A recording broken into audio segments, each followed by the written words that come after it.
Hi, I'm Cameron Evans from Redline Synthetic Oil, coming to you today from Camarillo, California at Timeless Customs.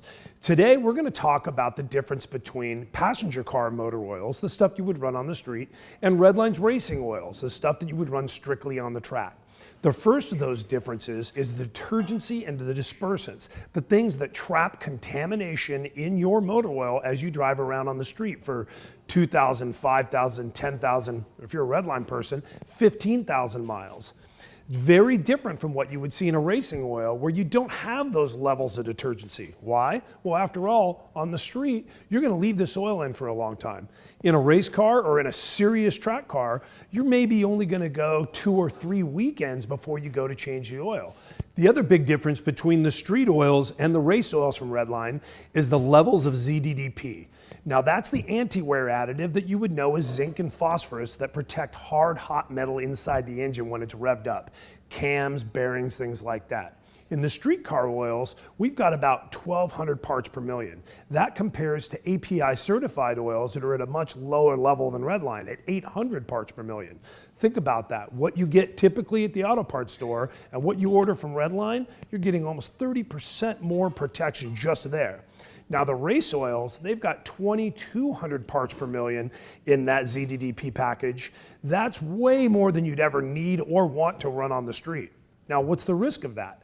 Think about it. On the street, you've got emissions equipment, a catalytic converter. If you ever had any kind of breach of ring seal, or if the engine was starting to wear itself out, you could get oil past the rings. That oil might contaminate the catalytic converter.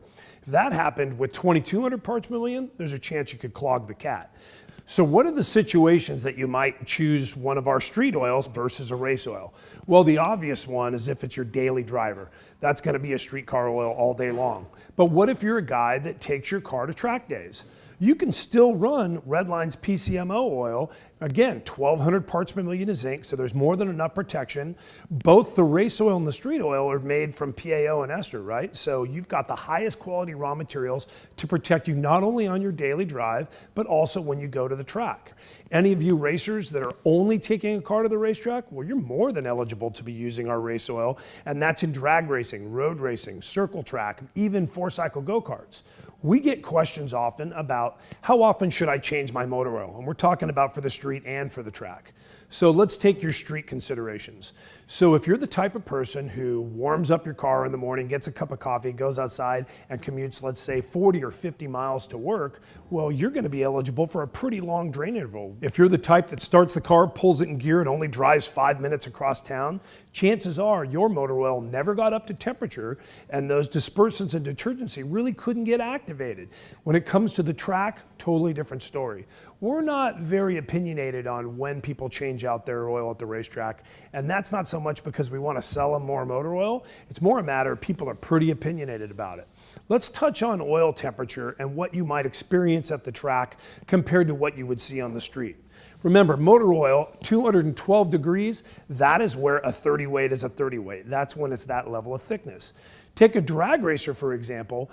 He's going to go to the water box, do a burnout, and go stage. He may only get to 100 degrees of oil temperature. So he may select these straight weight products or things that operate a lot more like straight weights in 2 weight, 5 weight, 10 weight. Very thin motor oils. So when you look at the front of the label on Redline's racing oils, you may see 30 weight race, 40 weight race. Remember, that does not mean that these oil are straight weights. Now, a lot of times you'll see other motor oil brands are coming up with 0.30s, 0.40s. They're dropping that oil weight. Well, there's sometimes a little bit of benefit from having that at cold start. One thing we like about Redline's race oils being more of a 1540 is getting up to temperature fast. Remember, the whole goal of the motor oil is to get all the raw materials up to working temperature so that they can do the job you're calling on them for. So let's collect a little bit of what we've learned today. The street oils and the race oils, they're made from similar raw materials, but really just at different levels. And they're very particular about when you should run them.